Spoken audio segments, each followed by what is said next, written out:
Shalom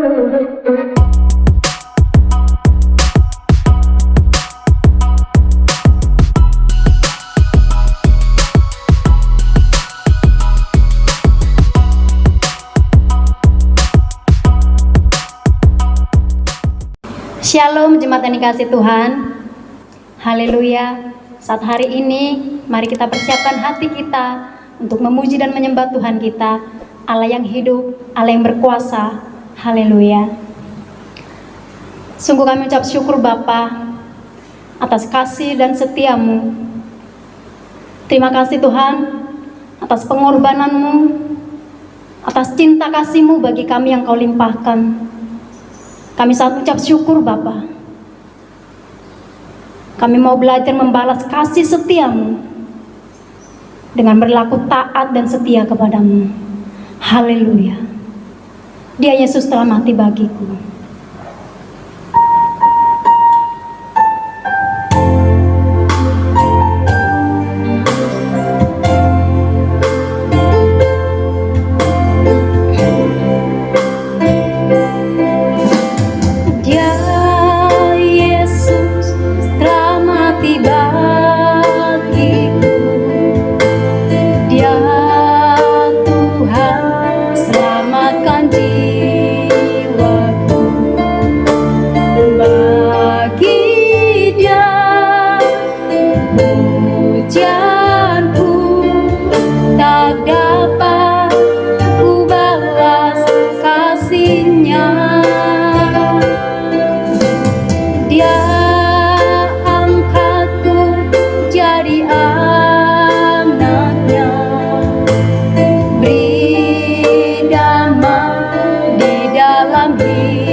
Haleluya, oh Yesus selamat bagiku. Terima kasih Tuhan, terima kasih buat pengorbananmu. Kau telah selamatkanku, selamatkan kami. Haleluya,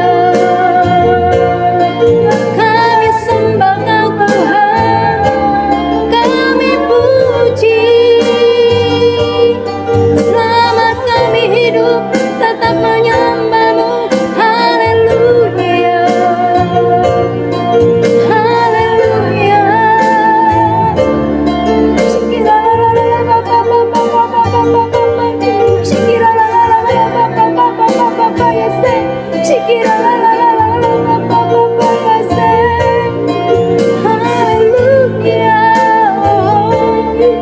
Glory bagimu Tuhan, kami sembah kekal selama-lamanya. Haleluya, haleluya, Yesus.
Mari saudara, kita akan berdoa untuk mendengar firman Tuhan.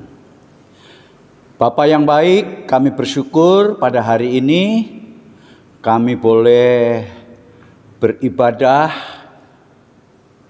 walaupun melalui online Tuhan. Kami tahu Engkau hadir dalam setiap rumah tangga kami dan mereka boleh mendengar akan firman-Mu. Terima kasih ya Tuhan, urapi kami hamba-Mu, urapi seluruh jemaat-Mu. Dalam nama Tuhan Yesus kami berdoa. Amin. Salam sejahtera dalam kasih Kristus. Selamat jumpa kembali dalam ibadah online. Dan bulan Juni ini kita merayakan bulan keluarga GBI untuk mewujudkan keluarga ilahi seturut dengan kehendak Tuhan. Tema khotbah hari ini adalah harmonisasi pelayanan dan keluarga. Mari kita akan baca Kisah Para Rasul pasal 10 ayat 1 sampai ayat 9. Di Kaisaria ada seorang yang bernama Cornelius, seorang perwira pasukan yang disebut pasukan Italia. Ia saleh, ia serta seisi rumahnya takut akan Allah, dan ia memberi banyak sedekah kepada umat Yahudi dan senantiasa berdoa kepada Allah. Dalam suatu penglihatan kira-kira jam 3 petang, jelas tampak kepadanya seorang malaikat Allah masuk ke rumahnya dan berkata kepadanya, "Cornelius." Ia menatap malaikat itu dan dengan takut ia berkata, "Ada apa Tuhan?" Jawab malaikat itu, "Semua doamu dan sedekahmu telah naik ke hadirat Allah, dan Allah mengingat engkau. Dan sekarang suruhlah beberapa orang ke Yope untuk menjemput seorang yang bernama Simon dan yang disebut Petrus. Ia menumpang di rumah seorang penyamak kulit yang bernama Simon yang tinggal di tepi laut." Setelah malaikat yang berbicara kepadanya itu meninggalkan dia, dipanggilnya 2 orang hambanya berserta dengan seorang prajurit yang saleh dari orang-orang yang selalu bersama-sama dengan dia. Dan sesudah ia menjelaskan segala sesuatu kepada mereka, ia menyuruh ke Yope. Keesokan harinya ketika orang itu berada dalam perjalanan dan sudah dekat kota Yope, kira-kira pukul 12 tengah hari, naiklah Petrus ke atas rumah untuk berdoa. Saudara, mari kita akan memperhatikan ayat-ayat firman Tuhan ini, sehingga kita dapat menemukan prinsip-prinsip kehidupan yang bisa kita lakukan dalam hidup ini. Prinsip yang pertama adalah melayani sesuai dengan karunia Allah. Salah satu alasan mengapa pelayanan kita bisa menjadi lebih tajam dan efektif adalah karena dilakukan sesuai dengan karunia Allah. Cornelius adalah seorang perwira di Kaisaria yang saleh. Ia dan juga seisi rumahnya takut akan Allah, dan ia memberi banyak sedekah kepada umat Yahudi dan senantiasa berdoa kepada Allah. Ini merupakan keluarga teladan bagi kita. Itu sebabnya kita akan perhatikan apa yang dilakukan oleh keluarga Kornelius ini. Karena keluarga ini adalah saleh, takut akan Tuhan, melayani orang lain dengan sedekah dan selalu berdoa. Sikap hidup yang demikian yang memperkenankan hati Tuhan, maka Tuhan menyatakan dirinya dengan mengutus malaikatnya yang berkata, Kornelius, semua doamu dan sedekahmu telah naik ke hadirat Allah dan Allah mengingat engkau. Sikap kemurahan hati yang ditunjukkan dengan banyak memberi sedekah inilah yang perlu kita teladani dan harus menjadi prinsip dalam hidup kita. Karena hal-hal inilah yang bisa menyenangkan hati Tuhan. Hidup kita berkenan di hatinya. Sidang jemaat Tuhan yang kami kasihi, mari kita akan melihat diri kita sekarang.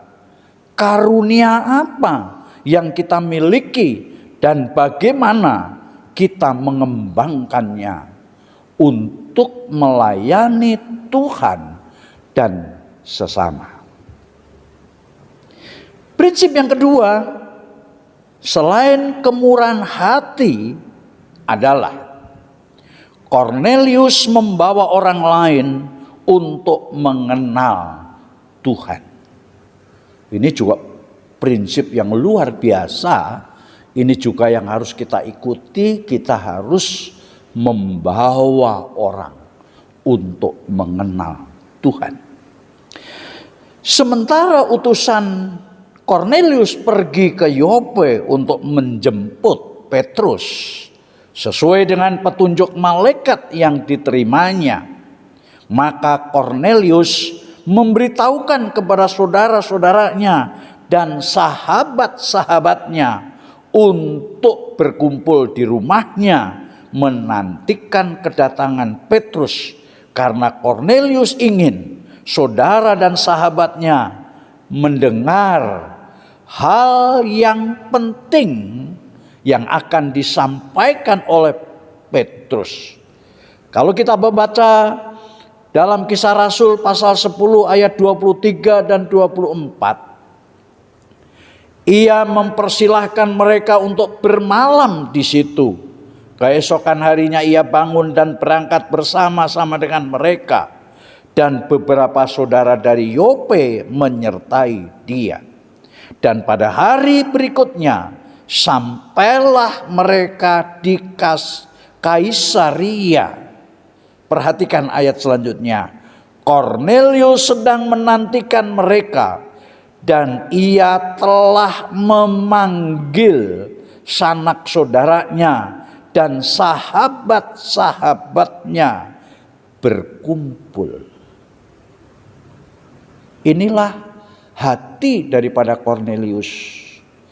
Ia juga akan membagikan berkat-berkat rohani yang membawa keselamatan bagi saudara-saudara dan sahabat-sahabatnya. Maka ketika Petrus datang ke rumahnya dan Petrus mulai menyampaikan kebenaran firman Tuhan, dan ketika Petrus berkhotbah mengenai kematian dan kebangkitan Yesus dan bersaksi, barang siapa yang percaya kepadanya, ia akan mendapat pengampunan dosa. Jadi ketika Petrus menjelaskan mengenai keselamatan di dalam Yesus Kristus Tuhan, dan barang siapa yang percaya kepadanya akan mendapat pengampunan dosa, maka turunlah Roh Kudus ke atas mereka, dan semua orang yang mendengar pemberitaan itu dipenuhi dengan Roh Kudus. Kemudian mereka berkata-kata dalam bahasa roh sambil memuliakan Allah. Inilah hasil yang diusahakan oleh Kornelius ketika dia mengumpulkan saudaranya dan sahabatnya dan mendengar berita keselamatan dari Rasul Petrus, maka Tuhan memeteraikan mereka dengan Roh Kudus. Inilah hasilnya apa yang dilakukan oleh Kornelius. Jika kita tidak bisa memberitakan Injil, menjelaskan Injil, kita bisa mengumpulkan orang-orangnya dan memberi kesempatan kepada orang lain untuk menjelaskan Injil seperti Kornelius ini. Jadi kita bisa dengan tenaga kita, dengan ucapan kita bisa mengumpulkan orang-orang dan kita mengundang orang yang bisa untuk menjelaskan Injil. Dengan satu tujuan, orang-orang yang kita kumpulkan boleh diselamatkan oleh Injil itu. Prinsip yang ketiga adalah mereka memuliakan atau melayani Allah dengan keluarga. Melihat karya Roh Kudus dalam kehidupan kerabat dan keluarganya membuat mereka memuliakan Allah. Dalam ayat 45 dan 46 dalam Kisah Rasul pasal 10 ini dia berkata, dan semua orang percaya dari golongan bersunat yang menyertai Petrus tercengang-cengang karena melihat bahwa karunia Roh Kudus dicurahkan ke atas bangsa-bangsa lain juga, sebab mereka mendengar orang-orang itu berkata-kata dalam bahasa roh dan memuliakan Allah. Mereka memberi diri untuk dibaptis dan menyerahkan hidup untuk memuliakan Tuhan. Jika kita menetapkan tujuan utama dalam keluarga kita, jangan pernah bergeser dari kerinduan untuk memuliakan Allah bersama keluarga. Mari kita akan membiasakan diri untuk memuliakan Tuhan dengan sikap, ucapan, dan perilaku yang menyenangkan hati Tuhan. Seperti keluarga Kornelius dan sahabat-sahabatnya beserta dengan saudara-saudaranya. Itulah hal-hal yang baik yang perlu kita ikuti untuk kita memajukan pelayanan pekerjaan Tuhan, khususnya di kota Wangun ini. Kiranya firman Tuhan ini memberkati kita.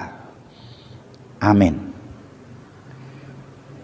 Mari kita akan bangkit berdiri dan kita akan menyiapkan hati untuk mengikuti perjamuan kudus, yaitu mengingat akan kematian dan kebangkitan Yesus. Kita akan berdoa. Bapa Surgawi, kami telah mendengarkan firman-Mu. Ada 3 prinsip kehidupan yang bisa kami lakukan ya Tuhan, yaitu kemurahan hati yang selalu memperhatikan orang lain, memberikan apa yang ada pada kami, pada orang lain. Yang kedua, membawa orang lain untuk mengenal Tuhan. Dan yang ketiga, kami boleh melayani, memuliakan Tuhan bersama-sama dengan keluarga. Biarlah ini Engkau menteraikan dalam hati kami, dan supaya kami boleh memajukan pelayanan pekerjaan Tuhan yang ada di Wangon ini. Sebentar Tuhan, kami mau mengikuti perjamuan kudus. Kiranya Tuhan Engkau akan memberkati roti dan anggur, sehingga setiap kami yang mengambilnya boleh mengerti betul Tuhan, ini merupakan satu lambang daripada tubuh dan darah Kristus, di mana Engkau telah disengsarakan, tubuhmu telah dipecah-pecahkan, darahmu telah ditumpahkan untuk mengampuni segala dosa kami. Demikian juga layakkan kami semuanya, umat-Mu Tuhan, yang mau mengikuti perjamuan kudus, supaya perjamuan kudus ini menjadi berkat bagi kami, dan kami semakin mengenal akan Yesus Kristus Tuhan. Kami mau terima, kami mau sambut perjamuan kudus ini dengan penuh ucapan syukur dalam nama Tuhan Yesus Kristus. Mari saudara, kita akan mengambil roti, kita angkat dalam tangan kanan kita. Inilah tubuh Tuhan yang telah dipecah-pecahkan untuk mempersatukan kita, dan oleh bilur-bilurnya Dia sudah menyembuhkan kita. Firman Tuhan dalam 1 Korintus 11 ayat 23 berkata, sebab apa yang telah kuteruskan kepadamu telah aku terima dari Tuhan, yaitu bahwa Tuhan Yesus pada malam waktu Ia diserahkan mengambil roti, dan sesudah itu Ia mengucap syukur atasnya, Ia memecah-mecahkannya dan berkata, inilah tubuhku yang diserahkan bagi kamu, perbuatlah ini menjadi peringatan akan aku. Bukankah roti yang kita pecah-pecahkan adalah persekutuan dengan tubuh Kristus? Amin. Mari kita makan bersama.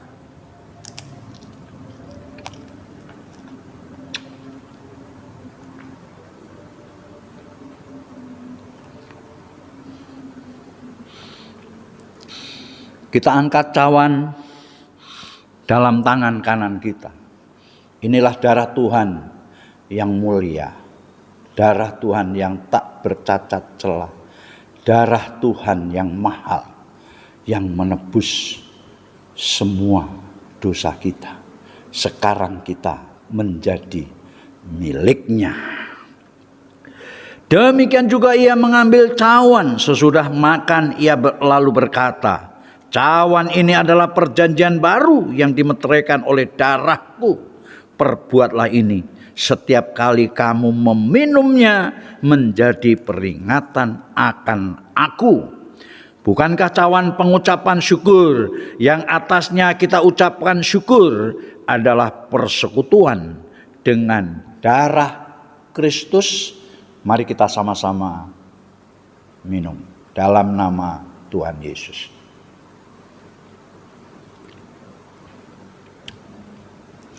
Mari kita tundukkan kepala dan kita akan bersyukur. Bapa Surgawi, pada hari ini kami bersyukur kami boleh mendengar akan firman-Mu, bersekutu dengan firman-Mu, bersekutu dengan tubuh dan darah-Mu. Semuanya ini boleh menguatkan iman kami untuk kami melangkah ke depan penuh dengan keyakinan bahwa Tuhan hidup, tidak pernah meninggalkan kami, tetapi selalu menyertai kami. Kami berdoa, berkati pekerjaan Tuhan yang ada di kota Wangon ini, dan Engkau pakai kami sesuai dengan karunia dan talenta yang Kau berikan dalam hidup kami. Berkati hamba-hamba-Mu, berkati jemaat-jemaat yang ada di Indonesia, para pendeta, para hamba Tuhan, untuk mereka tetap setia di dalam melayani Engkau walaupun ada di tengah-tengah pergumulan. Tuhan, kami berdoa untuk negeri kami yang tercinta Indonesia. Kiranya Tuhan, Engkau akan menyertai pemimpin-pemimpin kami, khususnya dalam menuntaskan COVID-19. Kami bersyukur telah banyak kemajuannya ya Tuhan.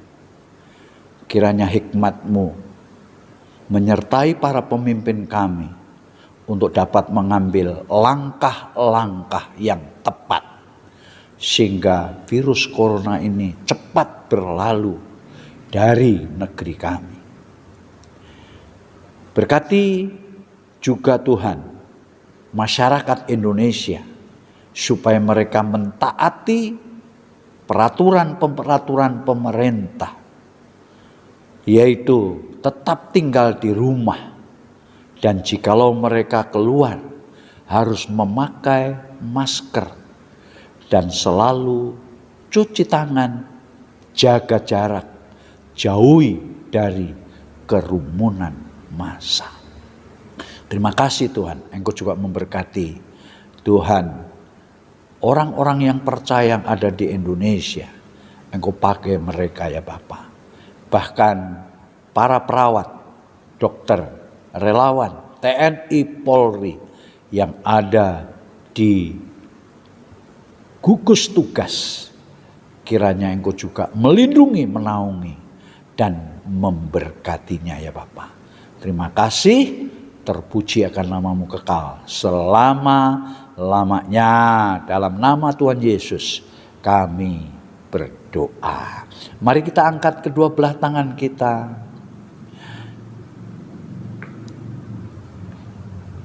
Kiranya anugerah dan kasih Allah Bapa dan dari Yesus Kristus Tuhan beserta Roh Kudus menyertai saudara-saudara sekalian sampai selama-lamanya. Amin. Selamat hari Minggu, selamat berkarya. Tuhan menyertai dan memberkati kita. Amin.